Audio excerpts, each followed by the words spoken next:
Délégation de la direction de la communication et des relations publiques de la présidence du Burkina Faso séjourne à Bamako dans le cadre d'une mission de partage d'expériences.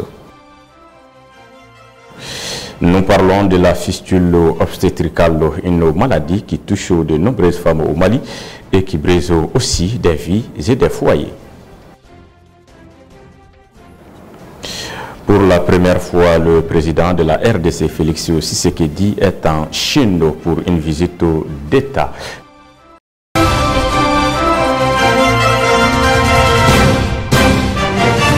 Mesdames et messieurs, bienvenue dans cette édition d'information. Une délégation de la direction de la communication et des relations publiques de la présidence du Burkina Faso est arrivée au Mali le 22 mai 2023 dans le cadre d'une mission de partage d'expérience avec la cellule de communication et des relations publiques de la présidence de la République du Mali. Les deux délégations ont eu en début de matinée une séance de travail au cours de laquelle elles ont partagé leurs outils de canaux de communication ainsi que leur stratégie. Abdou Ouattara.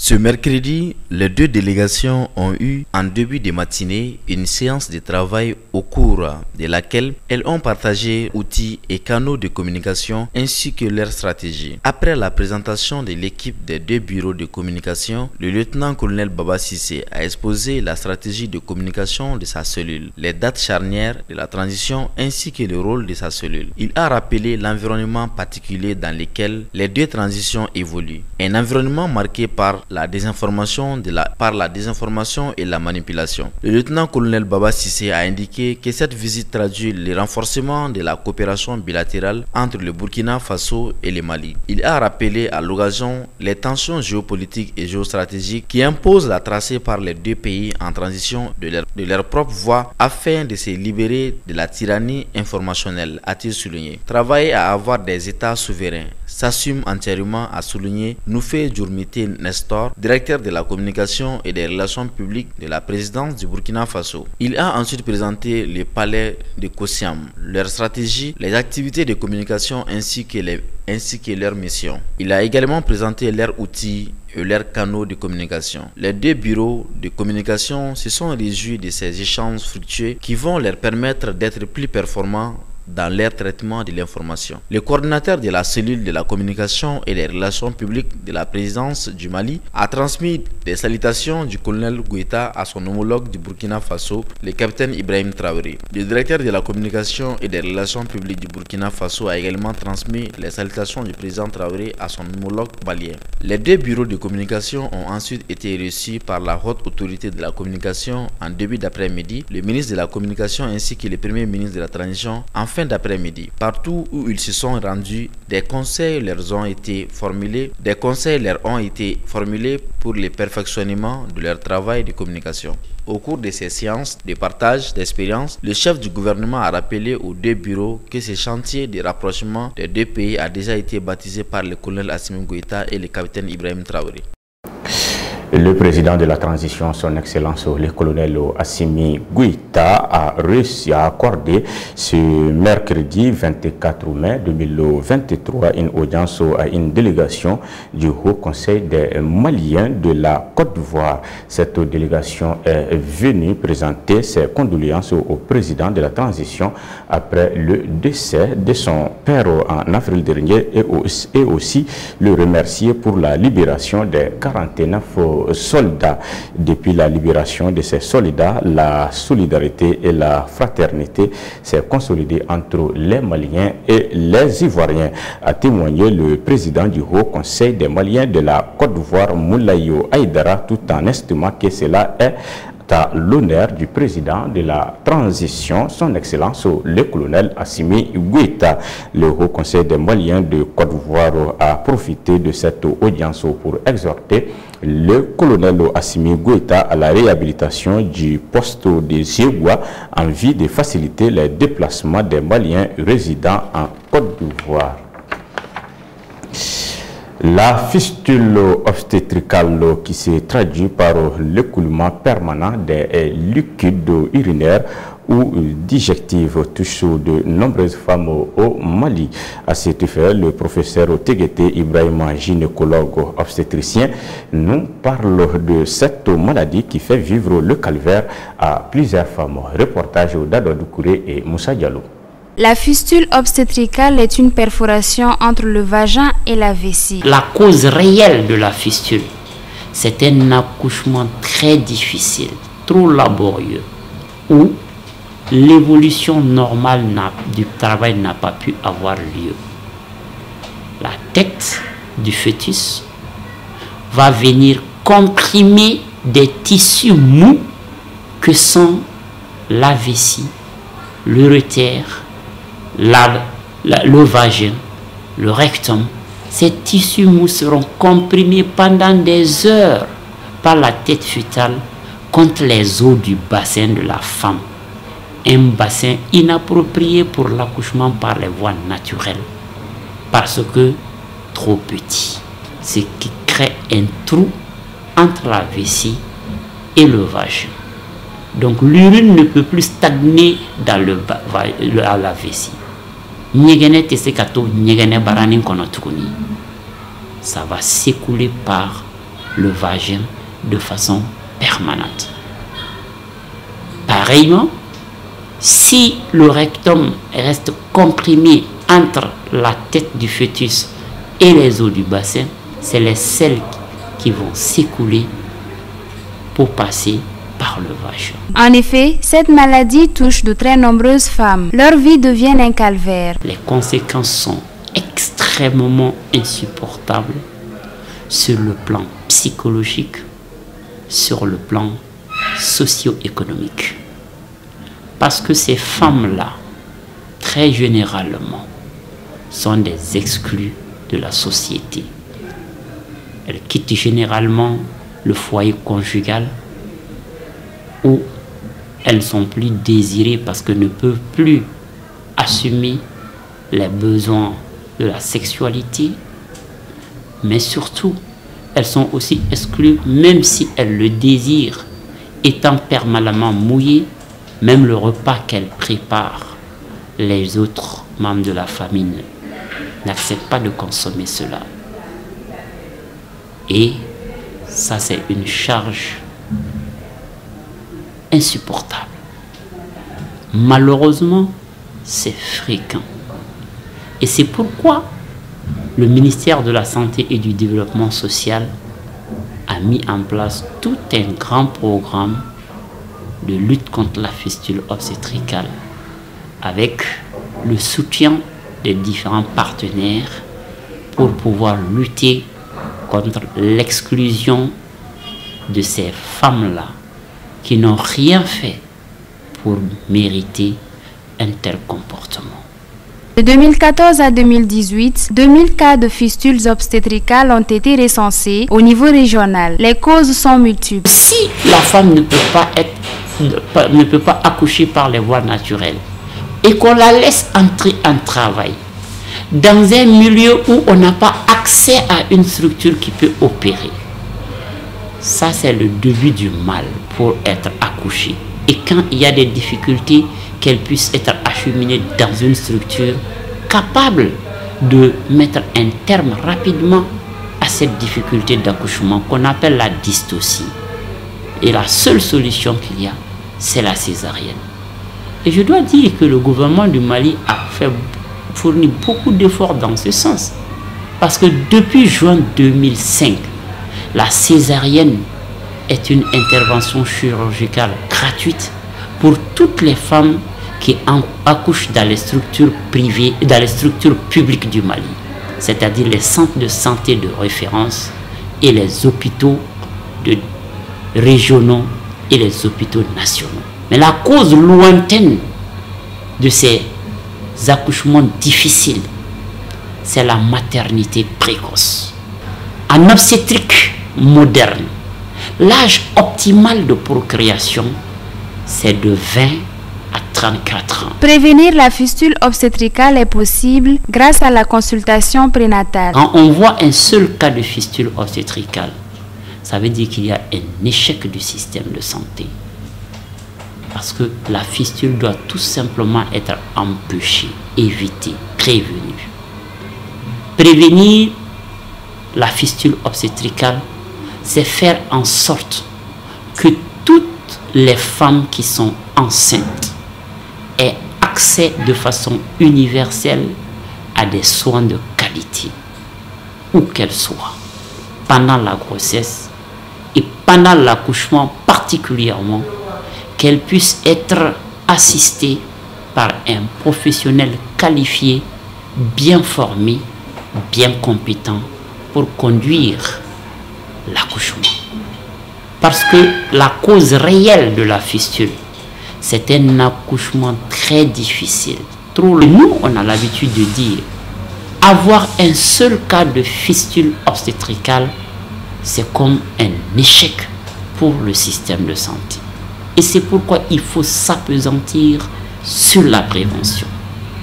La consultation prénatale doit être obligatoire pour toutes les femmes enceintes. En particulier, la dernière consultation du 9e mois.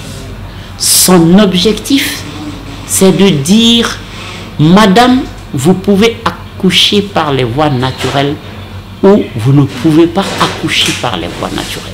À noter qu'au Mali, la fistule obstétricale a brisé des vies, des foyers et continue de le faire. Les femmes doivent donc tout faire pour éviter cette maladie par la prévention.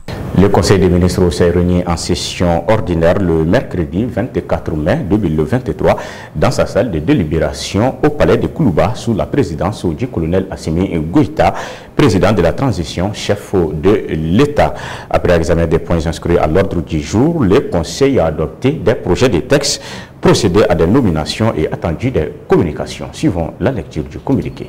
Sur le rapport du ministre délégué auprès du Premier ministre chargé des réformes politiques et institutionnelles, le Conseil des ministres a adopté un projet de décret déterminant les modalités du vote par anticipation des membres des forces de défense et de sécurité à l'occasion du référendum constitutionnel de 2023. La loi électorale dispose que le scrutin a lieu un dimanche. Toutefois, en cas de nécessité et hormis cas de l'élection du président de la République, le scrutin peut se tenir tout autre jour de la semaine. Elle prévoit aussi qu'en cas de nécessité, les membres des forces de défense et de sécurité peuvent exercer leur droit de vote par anticipation le dimanche précédent le scrutin général. Dans ce cas, le dépouillement des bulletins a lieu en même temps que celui du scrutin général et dans les mêmes conditions. Le décret numéro 20-23-0-276/PTRM du 5 mai 2023 portant convocation du collège électoral, ouverture et clôture de la campagne électorale à l'occasion du référendum constitutionnel prévoit le déroulement du scrutin référendaire le dimanche 18 juin 2023 et le vote par anticipation des membres des forces de défense et de sécurité le dimanche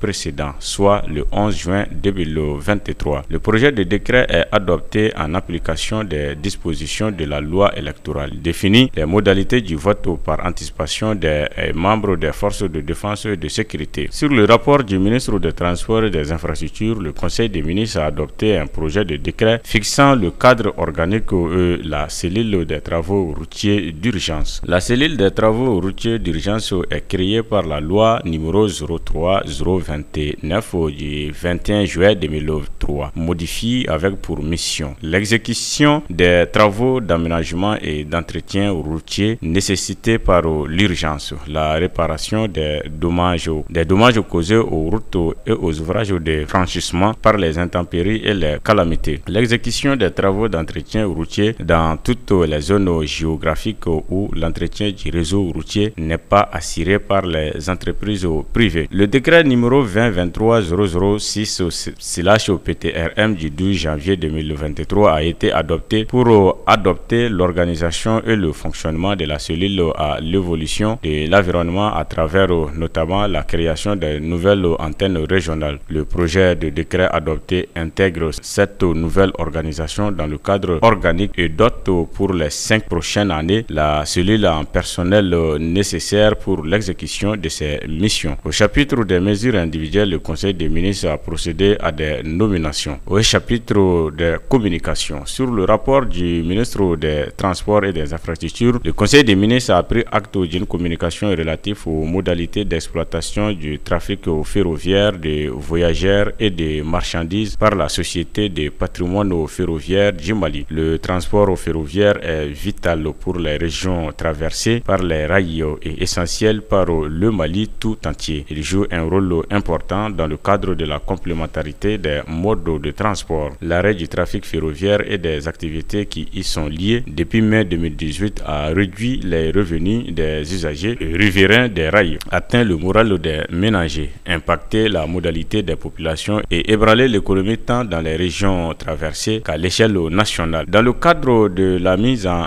œuvre du plan d'urgence de relance au trafic ferroviaire adopté le 2 octobre 2019, le ministère des Transports et des Infrastructures a réalisé à travers la Société des patrimoines ferroviaires du Mali plusieurs activités parmi lesquelles on peut citer entre autres la réhabilitation des 19 gares de Bamako à Kaï, la réhabilitation des ateliers centraux de Korofina et le dépôt de Kaï, l'acquisition des équipements mécaniques et outillages pour les travaux de voies, le traitement des points critiques et la voie entre Bamako et Kaï, la pose des traverses en bois sur les ouvrages d'art de Bamako et d'Iboli, le conformement des ponts de Galougo, Meina et Tukoto, la réparation des locomotives CC2205 et CC2207, la réparation des voitures, fourgons et générateurs de la rame voyagère, l'acquisition des pièces de rechange pour la fiabilité des locomotives CC2205 et CC2207, la formation de 23 commis des gares, 15 aiguilleurs et 24 conducteurs chefs de convoi. L'essai blanc sur le train voyageur sur la relation Bamako-Kayo-Bamako, l'information et la sensibilisation des autorités et populations riveraines des reins de Bamako et Kaï, l'élaboration d'un plan de transport quinquennal pour le trafic ferroviaire de voyageurs et de marchandises nationales et internationales. Après la réalisation de ces activités, la relance du trafic ferroviaire de voyageurs et de marchandises est subordonnée à la définition du cadre de gestion du trafic. La présente communication vise à faire assurer par la Société de patrimoine ferroviaire à travers une convention sur la période 2023-2027 l'exploitation du service ferroviaire de voyageurs et de marchandises entre Bamako et Diboli en conformité avec la réglementation en vigueur. Pour cela, l'État met à la disposition de la Société des patrimoines ferroviaires Mali SA le personnel actuel non affecté aux activités des infrastructures pour exploitation des trains pendant la durée de la convention. 1,274 86 674 francs CFA pour la mise en œuvre du plan de relance du trafic ferroviaire. Une subvention de 1,433 894 559 francs CFA. Le plan d'investissement est évalué à 6,26 milliards de francs CFA, dont 4,766 millions de francs CFA pour la première année et 1,260 milliard de francs CFA pour la deuxième année d'exploitation. Le ministre de l'Enseignement supérieur et de la Recherche scientifique a informé le Conseil des ministres de la cérémonie de la pose de la première pierre des travaux de construction des infrastructures des centres d'intelligence artificielle et de robotique du Mali, en vue de la concrétisation de la vision du président de la transition de doter le Mali d'un pôle d'excellence aux technologies du ministère de l'Enseignement supérieur et de la Recherche scientifique. S'est attelé à la création d'un centre de recherche et de formation en intelligence artificielle et en robotique. Le centre intelligence artificielle et de robotique du Mali aura pour mission d'initier et de développer des activités de recherche, de formation et d'intelligence artificielle et de la robotique. Il se veut un véritable laboratoire scientifique, industriel, artificiel et en robotique. Cette orientation stratégique de notre pays pays en matière de recherche scientifique et technologie est en phase avec son ambition de devenir un pays émergent qui saura tirer profit de ces outils pour atteindre ses objectifs de développement. Pour en marquer l'importance, le ministère de l'Enseignement supérieur de la recherche scientifique souhaite organiser une cérémonie de pose de la première pierre des travaux de construction des infrastructures entièrement financées par le budget national. Cette cérémonie sera l'occasion de présenter au Mali et au monde le choix stratégique opéré et d'afficher les ambitions de refondation. Le ministre du Travail, de la fonction publique et du dialogue social a informé le Conseil des ministres de la mise en place d'une commission sur les conditions de l'organisation globale des concours d'entrée dans les fonctions publiques en une seule phase des agents de l'État. La commission mise en place en vue d'approfondir la réflexion sur l'organisation des concours de recrutement des agents de la fonction publique en une seule phase a réalisé plusieurs travaux à l'issue desquels elle a élaboré et validé un projet de chronogramme en plusieurs étapes. Les différentes étapes ainsi que leurs priorités d'exécution sont définies ainsi que suit. Les activités de concours proprement dit vont débuter par la réception et le dépouillement des dossiers de candidature à partir du 10 juillet 2023, suivi du déroulement des concours à partir du 3 septembre 2023 et de la correction des épreuves à partir du 31 octobre 2023, de la délibération de la proclamation des résultats par toutes les structures à partir du 4 septembre 2023, de l'élaboration et de l'intégration des recrues à compter de décembre 2023 et de leur mise en disposition du service national des jeunes pour former à partir du 10 janvier 2024. Le ministre de la Santé et du Développement social a informé le Conseil des ministres de l'évolution de la maladie à coronavirus, marquée par une diminution du nombre de cas testés positifs par rapport à la semaine précédente. Le président de la transition, chef de l'État, a cependant appelé la population au respect strict des mesures de prévention et de lutte contre la maladie. Direction Hassan à présent, où le ministre de la Défense et des anciens combattants, le colonel Sadio Kamara, a procédé le mardi 23 mai 2023 à la pose de la première pierre du nouveau camp militaire de San après celle de Bougouni, Koutchala et Djema. Il sera bâti sur une superficie de 500 hectares. Les autorités civiles, militaires et une grande foule de la commune de San et des villages environnants ont réservé un accueil chaleureux et fraternel au colonel Kamara et à sa délégation à leur arrivée. Abdou Ouattara. Auparavant, les autorités civiles, militaires et une grande foule de la commune de San et des villages environnants avaient réservé un accueil chaleureux et fraternel au colonel Kamara et à sa délégation à leur arrivée. Le site de 500 hectares a été réservé pour la construction du nouveau camp. Ainsi, la première étape des travaux concernant 64 hectares qui verra la construction des célibatériums pour les militaires du rang, sous-officiers et officiers avec des toilettes internes, des postes de commandement, de compagnies et de régiments, des bureaux, une infirmerie, des cuisines de troupes, des toilettes, un foyer et cercle de messe. Selon le ministre de la Défense et des anciens combattants, le colonel Sadio Kamara, San est une importante ville culturelle qui a vu naître de grands hommes ayant marqué l'histoire du Mali. Ainsi, il n'a pas manqué de solliciter l'hospitalité légendaire de la population de San à veiller sur les forces de défense et de sécurité. Le ministre Kamara s'est dit par ailleurs fier de mettre en œuvre la vision du président de la transition, le colonel Assimi Goïta, à travers la pose de la pierre des 5 camps militaires qui contribueront à la défense de la patrie. Le colonel Kamara a également affirmé que les forces de défense et de sécurité sont dans de bonnes conditions pour relever les défis actuels auxquels notre pays fait face, avant d'inviter le peuple malien à soutenir son armée dans l'accomplissement de ses missions. Les forces de défense et de sécurité donneront tout pour que le Mali retrouve sa souveraineté, sa légitimité et son intégrité territoriale, a laissé entendre le ministre de la Défense et des anciens combattants. Pour sa part, le chef d'état-major de l'armée de terre, le général de brigade Aruna Samake, a déclaré que ce nouveau camp abritera le 23e régiment d'infanterie motorisée sous le commandement de la 2e région militaire et qu'il permettra aux forces de défense et de sécurité de mieux sécuriser les citoyens maliens et d'assurer l'intégrité du territoire national. Les forces de défense et de sécurité répondront toujours aux besoins des populations partout où besoin sera, a-t-il affirmé avant d'inviter les populations à une coopération franche dans le domaine de l'information et du renseignement